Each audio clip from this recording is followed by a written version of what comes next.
तो last episode में हमने देखा था कि टीना पीछे से आके इन दोनों को निपटा देती है और फिर सेवेंथ से क्या देखने लगता है मैंने जो सोचा था चीज़ें यहाँ उससे भी ज़्यादा बदतर है। तब सेवेंथ क्या था कि वो कमॉन क्या तुम जो जानती हो बताओगी। जिसपर टीना क्या थी ठीक है मैं बताती हूँ। मैंने दरअसल रिकॉर्ड्स में पढ़ा था कि यहाँ पे एक बीस्ट डीमन वुल्फ को सील किया गया है जिसने अपने टाइम में काफ़ी लोगों को मौत के घाट उतारा था। तब सेवेंथ क्या था क्या इसीलिए तुम स्टार्स के पीछे इतना हाथ धो के पड़े थे ताकि तुम इस सील डीमन बीस्ट को फाइंड करके इसके पावर्स को ले सको। जसवा टीना कह रही कि यस मेरा मास्टर सोल थोड़ा स्पेशल है जिसे फुल्ली एक्टिव करने के लिए पावरफुल डीमन बीस्ट का ब्लड चाहिए। अगर यहाँ मुझे उस डीमन का ब्लड मिल जाता है तो फिर मैं अपने पावर को फुल्ली अनलॉक कर पाऊंगी। मुझे लगा मैं स्टार्स को कभी भी कर सकती हूँ। आखिर विंसी अकेडमी में इतना पावरफुल कौन ही है जो स्टार्स को छूने की हिम्मत करेगा। लेकिन पता नहीं कहाँ से तुम आ गए और जिस दिन मैंने स्टार्स को कंप्लीट करने के बारे में सोचा था उसी दिन आके तुमने भी स्टार्स को उठा लिया। तब सेवेंथ क्या था कि अब तुम क्या करने वाली हो और यहाँ पे तुम्हें अलग क्या लगा। जसवा टीना क्या थी कि यहाँ पे एक बीस्ट डीमन सील है ये बात फैलाई गई थी क्योंकि इस केव में एंटर करने में पता चला कि ये केव तो इंसानों द्वारा बनाया हुआ है। कोई जानबूझकर अफवाहें फैला रहा था लोगों को डराने के लिए ताकि इस फॉरेस्ट में कोई भी ना आए और उनका जो मकसद है इसे बनाने का वो इसे बगैर किसी प्रॉब्लम के फुल्ली कंप्लीट कर सके। तब सेवेंथ किया था चलो ठीक है इस जगह को एक्सप्लोर करते हैं।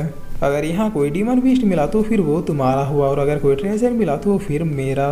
जसवा टीना क्या रही कि बनिए खानदान से हो क्या बात बात पे बिजनेस।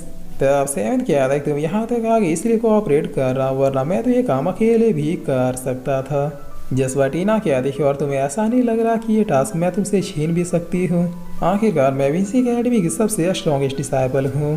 तब सेवेंथ यहाँ से चाहते हैं क्या था कि नहीं तुम उतनी क्वालिफाइड नहीं हो। जसवा टीना कह रही है कि आखिर ये क्या लड़का है एक तो अभी सेफ्ट में आया है ऊपर से सबसे स्ट्रॉन्गेस्ट डिसाइपल कह रहा है कि वो क्वालिफाइड नहीं है। आखिर इसके अंदर इतना कॉन्फिडेंस आ कहाँ से रहा है। तब सीन चेंज होता रहता मेल्डा शॉन्ग को देखते हैं जो अपने मास्टर से कह रहा था कि मास्टर शेंग राय जहाँ से जाते हमारा प्लान भी एकदम फेल हो गया। प्लीज़ मुझे माफ़ कर दीजिए मैं अब आपके लिए और लोगों का इंतज़ाम नहीं कर सकता। जिस पर ये मास्टर क्या है कि गधे के बच्चे कहीं के कैम्पर होकर अपने राज्य को भी नहीं बचा पाए। तब एल्डा शॉन्ग क्या है कि सैन प्रिंस वो लड़का आप तो उसे जानते ही है। वो लड़का जैसा दिखता है वैसा तो बिल्कुल भी नहीं है उसने डीमन मास्टर को भी मार गिराया और अब वो लियान हमारे प्लान में पानी फेर के विंसी अकेडमी में आ गया है कल्टीवेशन करने के लिए। जिस बार ये मास्टर क्या है कि मैं विंसी अकेडमी के अंदर तो कोई भी एक्शन नहीं ले सकता बट बाहर एक्शन ले सकता हूँ। तुम जल्दी से तेंजिन सिटी के फॉरेस्ट में जाओ जहाँ पे वो कॉफिन रखा हुआ है। एक बार वो बॉडी कंप्लीट होके मुझे मिल जाए उसके बाद विंसी अकेडमी के डीन को भी डिफीट करना मेरे लिए कोई बड़ी बात नहीं होगी। और हाँ जाते जाते कुछ इंसानों को भी लेकर जाना ताकि वो बॉडी जल्दी से जल्दी पावर ऑफ हो सके। तब एल्डा शॉन्ग क्या है ठीक है मास्टर मैं जाता हूँ बट उस लियान के बच्चे ने मुझे पॉइजन से इन्फेक्ट कर दिया है क्या आप इस पॉइजन को ठीक कर सकते हैं। जिस पर ये मास्टर अपनी पावर से ठीक करते हैं क्या है कि गधे के बच्चे तुम तो बिल्कुल ठीक हो। तब एल्डा शॉन्ग क्या है कि मैं छोड़ूंगा नहीं उस लोमड़ी के बच्चे सेवेंथ को। बताओ उतने दिनों से बस मुझे बेवकूफ़ बना के रखा था। जिस पर ये क्लॉक अब इसके पास आती है क्या है कि मेरा एक छोटा सा क्लोन है तुम इसे अपने साथ लेकर जाओ और वहाँ पे पहुँच के कंफर्म करो कि वहाँ सब बिल्कुल ठीक है और उस कॉफिन को कोई बाहरी आदमी छूने भी ना पाए तुम्हारा काम उसे बिल्कुल सेफ रखना है। तब एल्डा शॉन्ग भी क्या है कि डोंट वरी मास्टर मैं उस कॉफिन को बिल्कुल सेफ रखूंगा। जिस वजह इधर अब हम ही चारों को देखते हैं जो आगे जा ही रहे होते तभी कई सारे मॉन्स्टर चूहे सामने से आने लगते हैं। तब टीना कह रही कि यहाँ पे किसी इविल मेथड का यूज़ करके इन छोटे चूहों को मॉन्स्टर बना दिया गया है। यकीन नहीं सबके पीछे जो कोई भी है वो काफ़ी ज़्यादा पावरफुल है। जिस बार नोआ क्या था कि इनका साइज तो जंगली कुत्ते से भी ज़्यादा बड़ा है आखिर अब हम इन चूहों को कैसे मारे। तब सेवेंथ अपने स्वॉर्ड को निकालते हुए वन स्वॉर्ड टेक्निक का यूज़ करके आ रहे चूहों को ख़त्म कर देता है। जिस पर टीना अपने मन में कह रही भले इसकी लेवल कम है बट इसका स्वॉर्ड का स्टाइल तो काफ़ी भयानक है। तब थोड़ी देर में यहाँ भी ये लोग लाशों का ढेर लगा देते वो भी चूहों का। जिस पर टीना अब आगे जाते हुए कहती है कि आगे चलो असली फॉर्मेशन आ गया यहाँ पे जो हमने पहले देखा वो सिर्फ एक प्रोजेक्शन था। तभी पीछे से एक लड़का आते हुए कह रही देवी और सज्जनों दिल थाम के बैठे यंग मास्टर जीनो आ चुके हैं। भाइयों इस लड़के के बारे में आप लोग पहले स्पॉइलर दे देता हूँ ये लड़का बहुत ही मस्त कैरेक्टर है। तब टीना क्या था कि सीनो वांग तुम यहाँ। जिस पर सीनो क्या था कि मैं पास से ही गुजर रहा था तभी मेरी प्यारी शिगुरी को तुम दिखी और इसने आके मुझे बता दिया तुम यहाँ, इसका मतलब यहाँ जरूर कुछ स्पेशल है। तब टीना सेवन को बताती है कि ये जीनो वांग के टॉप 3 अपर फैमिलीज में से वांग फैमिली का यंग मास्टर। ये लोग अपने रीजन के टॉप 3 फैमिलीज में से एक में आते हैं और इसीलिए घमंड तो इनके फैमिली के नस नस में है। तब टीना अब इससे कह रही कि हम यहाँ पे अपनी वीसी अकेडमी के टास्क को कंप्लीट करने आए हैं, इसलिए क्या तुम अब यहाँ से दफा हो जाओगे। तब शैनो कह रहा कि नहीं, मैं भी इस प्लेस को एक्सप्लोर करूंगा। अगर यहाँ कुछ स्पेशल नहीं है तो तुम लोग ये बाहर जाके मेरा वेट क्यों नहीं करते, जब मेरा काम हो जाएगा तब तुम लोग आ जाना। जिस पर आर्मर कह रहा है कि ये लड़का बकलोल है बट सेम टाइम पे चालाक भी जरूर है।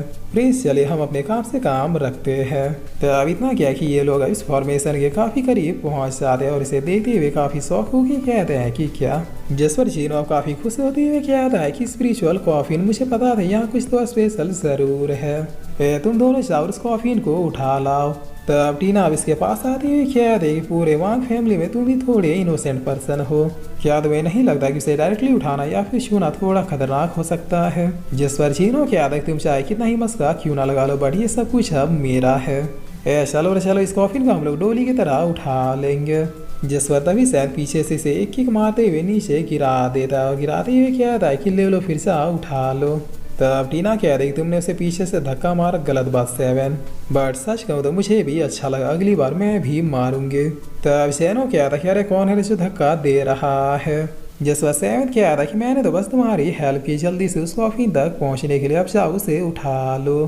तब शीनो कह रहा है कि इडियट्स, जरा भी सिविक सेंस नहीं है कि अगर कोई खड़ा है तो उसे लात नहीं मारना चाहिए।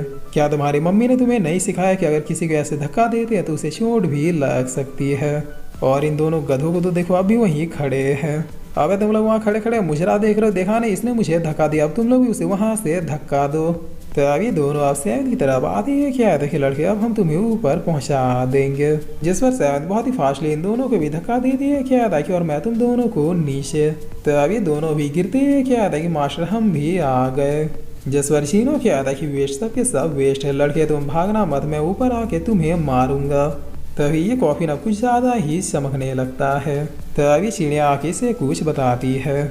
जिस पर शीनो काफ़ी खुश होती है क्या था क्या सच में वहाँ पर कुछ है। चलो फिर अब उसे ओपन करके देखा जाए कि आखिर उसमें कितना ट्रेजर है। राशि हमेशा ही मुझे डरपोक और गधा कहते थे, आज मैं प्रूफ कर दूंगा कि मैं सबसे स्मार्ट हूँ। तब सैद कहता है कि क्या सोच रही हो। जिस पर टीना कह रही इस कॉफिन को उठाना या फिर ओपन करना इतना आसान तो नहीं होगा। ऊपर से इस प्लेस के बारे में मैंने जितना कुछ ही पढ़ा था वो सब कुछ गलत निकला।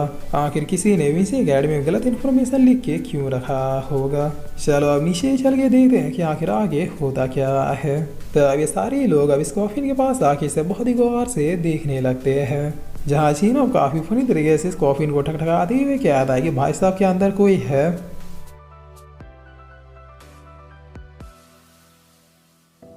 और फिर इसी के साथ ये एपिसोड यहीं पे ख़त्म होता है।